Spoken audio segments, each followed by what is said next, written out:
Welcome to a special edition of The Suburban Dad.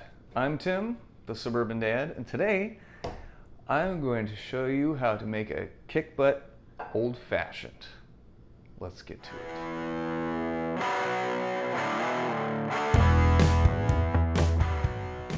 So recently I was at a tasting for bourbon, whiskey event. They were sampling the Middle West line. And the guy who was running it did an old-fashioned recipe that we got to try, and it was freaking amazing. I've had old fashions before, but they didn't really jump out at me.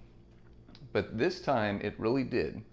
So I made sure to get the exact recipe from him so that way I can repeat it. And now I'd like to share it with you guys. So Zach Althaus, thank you for your knowledge and expertise. All credit goes to you for this recipe, and I'm just happy to pass it along so others can enjoy it as well. So with an old-fashioned, you can either use rye or bourbon. Tonight we're using bourbon. I don't have Middle West, but I do have Knob Creek Single Barrel Select.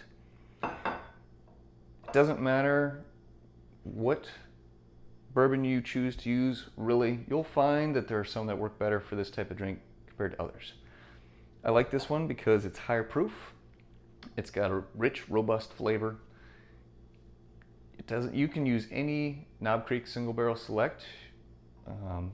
Go to your local liquor shop or even grocery store. They'll have most of the time they'll have their own pick around that you can use.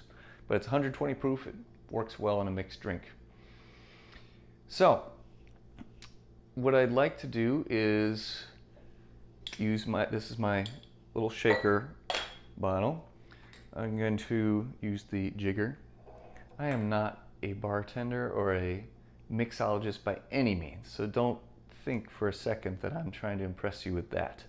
The end result is all I care about. So the recipe is 2 ounces of whiskey.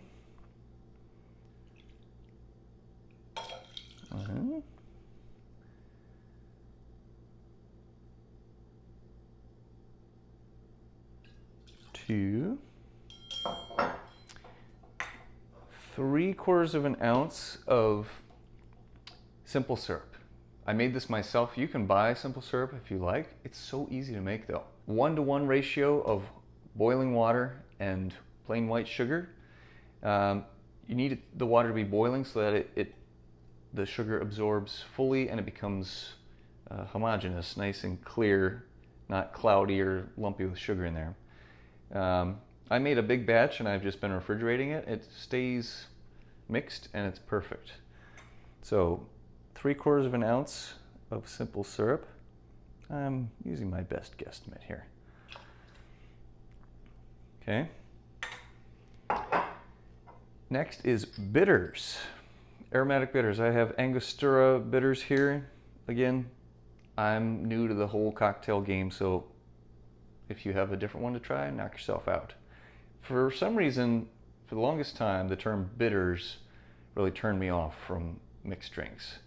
But this stuff, I still don't know exactly why they call it bitters, but it adds such a nice flavor to it. It's got basically like baking spice flavors in there. Clove, nutmeg, cinnamon. They don't tell you what's in there, but it smells like baking spices in a solution. So for the recipe, you want 2 dashes, which does not mean dash, dash, which I thought. Dashes are about 8 drops, which translates into 8 of these, depending on what type of bottle we have. Mine comes out 1 drop at a time, pretty much. So 2, 3, 4, 5, 6, 7, 8 of bitters. Okay, the last thing before we mix it together is lemon. I know what you're thinking. Most of the time you see old fashions with orange. This one is done with lemon and it is really tasty. It's amazing what a big of a difference that makes.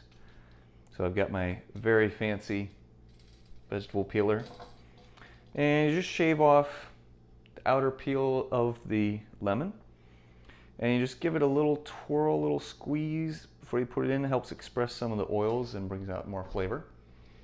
So then we've got our shaker full of ice and our mixture. Now I've got it in a shaker bottle, but I am not going to shake this drink because, thanks to Zach's input, you shake a mixed drink when it has citrus juice in it. But otherwise, generally you don't. We are using lemon peel, but not lemon juice. Key clarification there. So use a handy dandy spoon to just mix it. And Zach had a really cool spiral stemmed spoon. It's made of copper, it's super fancy. I don't have that, so I'm just gonna use a regular old spoon. I'm mixing it, again, not shaking it.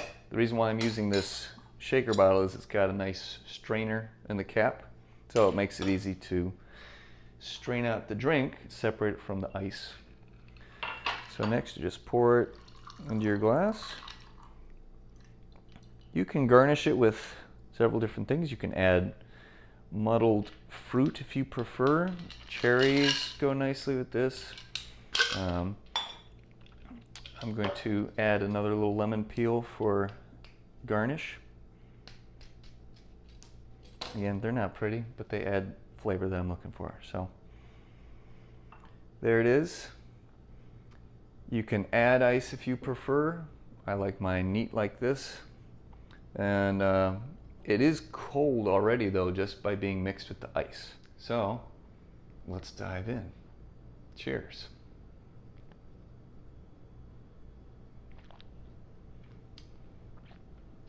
Man.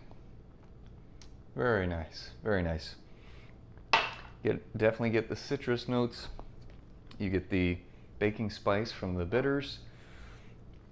The simple syrup just kind of blends in the background, kind of helps meld everything together. The bourbon is absolutely there, but it's not super overpowering because it's got a lot to help dilute it down. So it's a great, I mean, this is a really great mixed drink.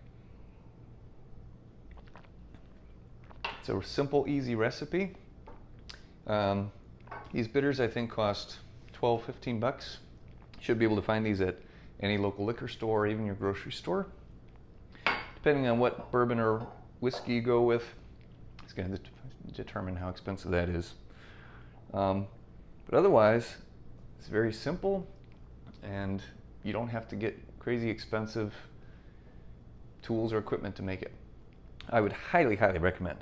Thanks for joining me today. I hope you all stay tuned, subscribe to the channel so that way you can follow me for next week's adventure. In the meantime,